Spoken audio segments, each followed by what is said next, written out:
The Loneliest Gorilla in the World. When the Big Top Mall was first built, it smelled of new paint and fresh hay, and humans came to visit from morning till night. They drifted past my domain like logs on a lazy river. Lately, a day might go by without a single visitor. Max says he's worried. He says, I'm not cute anymore. He says, Ivan, you've lost your magic, old guy. You used to be a hit. It's true that some of my visitors don't linger the way they used to. They stare through the glass. They click their tongues. They frown while I watch my TV. He looks lonely, they say. Not long ago, a little boy stood before my glass, tears streaming down his smooth red cheeks. He must be the loneliest gorilla in the world, he said, clutching his mother's hand. At times like that, I wish humans could understand me the way I can understand them. It's not so bad, I wanted to tell the little boy. With enough time, you can get used to almost anything. TV. My visitors are often surprised when they see the TV Mac put in my domain. They seem to find it odd, the sight of a gorilla staring at tiny humans in a box. And sometimes I wonder, though, isn't the way they stare at me, sitting in my tiny box, just as strange? My TV is old. It doesn't always work, and sometimes days will go by before anyone remembers to turn it on. I'll watch anything, but I'm particularly fond of cartoons with their bright jungle colors. I especially enjoy it when someone slips on a banana peel. Bob, my dog friend, loves TV almost as much as I do. He prefers to watch bowling and cat food commercials. Bob and I have seen many romance movies, too. In a romance, there is much hugging and sometimes face licking. I have yet to see a single romance starring a gorilla. We also enjoy old Western movies. In a Western, someone always says, "This town ain't big enough for the both of us, Sheriff." In a Western, you can tell who the good guys are and who the bad guys are, and the good guys always win. Bob says Westerns are nothing like real life. The Nature Show. I have been in my domain for 9,855 days, alone. For a while, when I was young and foolish, I thought I was the last gorilla on Earth. I tried not to dwell on it. Still, it's hard to stay upbeat when you think there are no more of you. Then, one night, after I watched a movie about men in black hats with guns and feeble-minded horses, a different show came on. It was not a cartoon, not a romance, not a Western. I saw a lush forest. I heard birds murmuring. The grass moved. The trees rustled. Then I saw him. He was a bit threadbare and scrawny, not as good-looking as I am, to be honest, but sure enough, he was a gorilla. And suddenly, as he appeared, the gorilla vanished, and in his place was a scruffy white animal called, I learned, a polar bear, and then a chubby water creature called a manatee, and then another animal, and another. All night, I sat wondering about the gorilla I'd glimpsed. Where did he live? Would he ever come to visit? If there was a he somewhere, could there be a she as well? Or was it just the two of us in the world, trapped in our own separate boxes? Stella. Stella says she is sure I will see a real live gorilla someday, and I believe her because she is even older than I am and has eyes like black stars and knows more than I will ever know. Stella is a mountain. Next to her, I am a rock, and Bob is a grain of sand. Every night, when the stores close and the moon washes the world with milky light, Stella and I talk.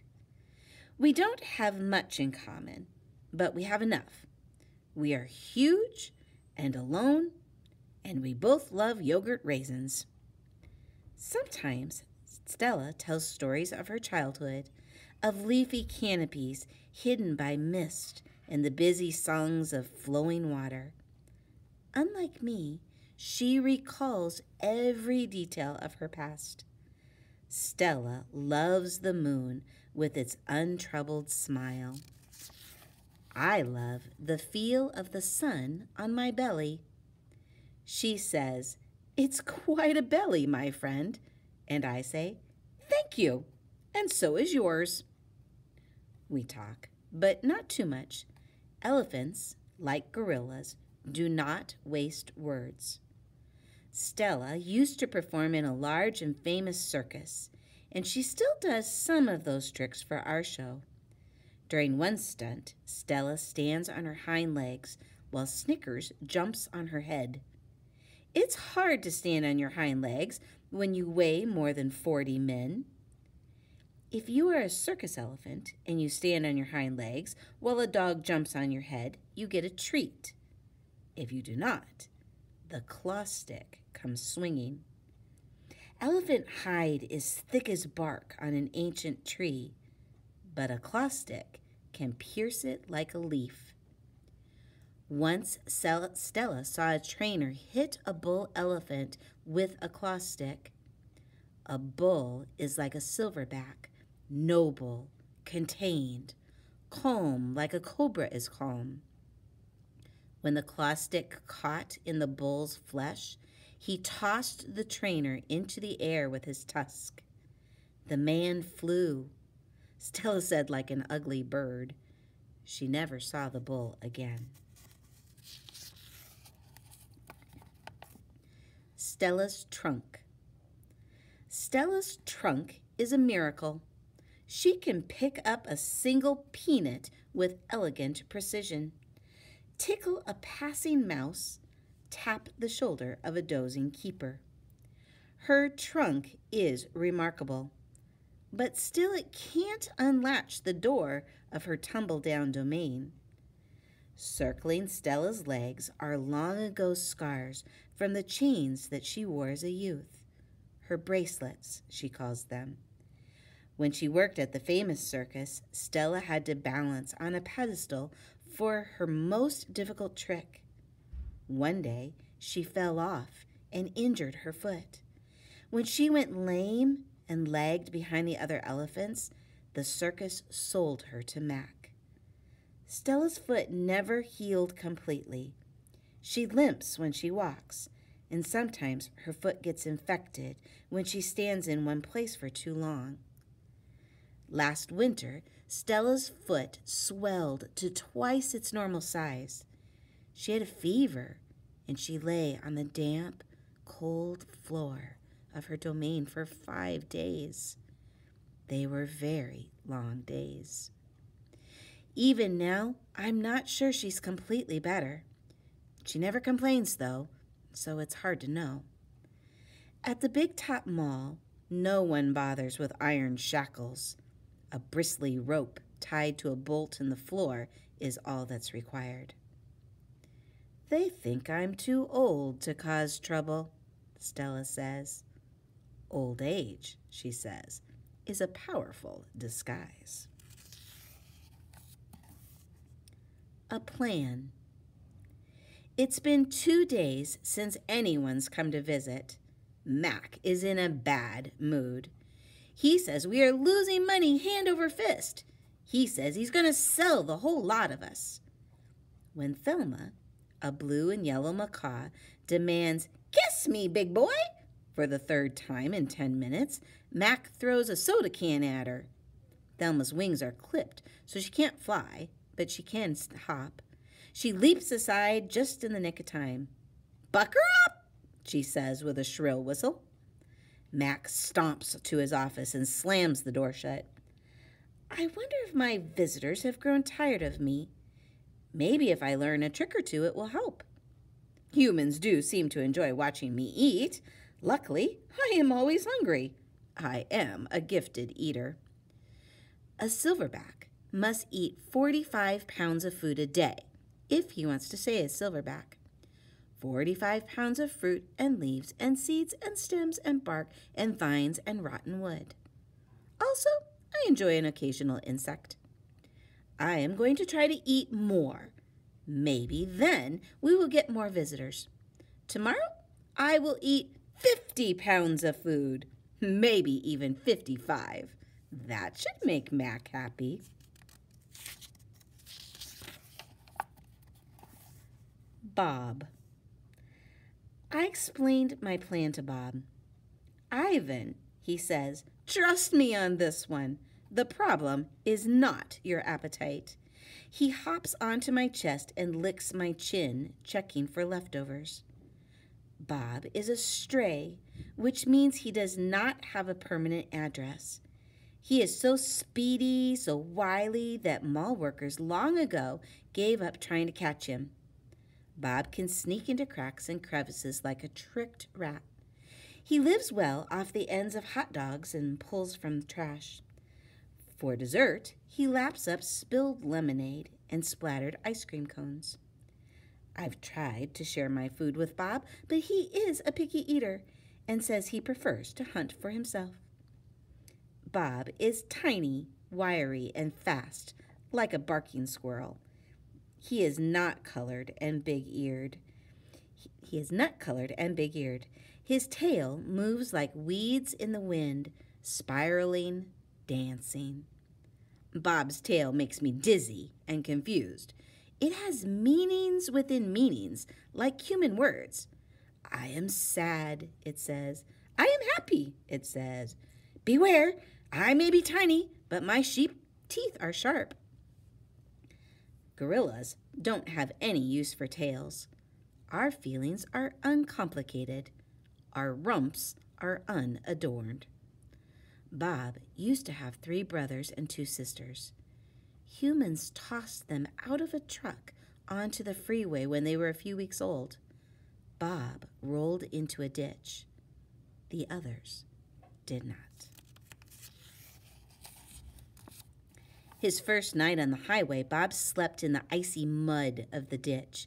When he woke, he was so cold that his legs would not bend for an hour. The next night, Bob slept under some dirty hay near the Big Top Mall garbage bins. The following night, Bob found the spot in the corner of my domain where the glass is broken. I dreamed I had eaten a furry donut, and when I woke in the dark, I discovered a tiny puppy snoring on top of my belly. It had been so long since I felt the comfort of another's warmth that I wasn't sure what to do. Not that I hadn't had visitors. Mac had been in my domain, of course, and many other keepers. I'd seen my share of rats zip past, and the occasional wayward sparrow had fluttered through a hole in my ceiling, but they never stayed long. I didn't move all night for fear of waking Bob. Wild. Once I asked Bob why he didn't want a home.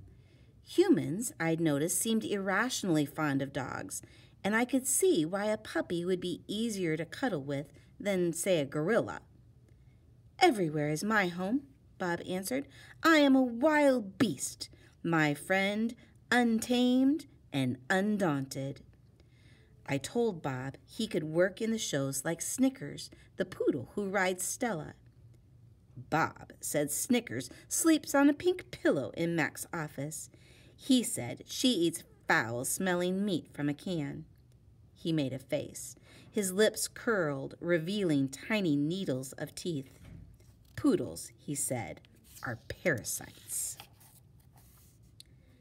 Picasso. Mac gives me a fresh crayon, a yellow one, and 10 pieces of paper. Time to earn your keep, Picasso, he mutters. I wonder who this Picasso is. Does he have a tire swing like me? Does he ever eat his crayons? I know I have lost my magic, so I try my very best. I clutch the crayon and think. I scan my domain. What is yellow? A banana. I draw a banana. The paper tears, but only a little.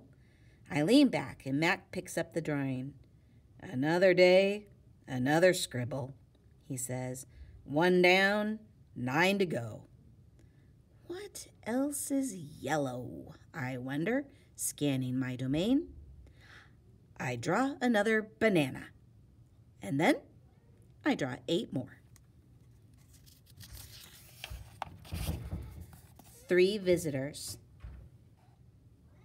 The 3 visitors are here. A woman, a boy, a girl. I strut across the domain for them. I dangle from my tire swing. I eat 3 banana peels in a row. The boy spits at my window. The girl throws a handful of pebbles. Sometimes I'm glad the glass is there.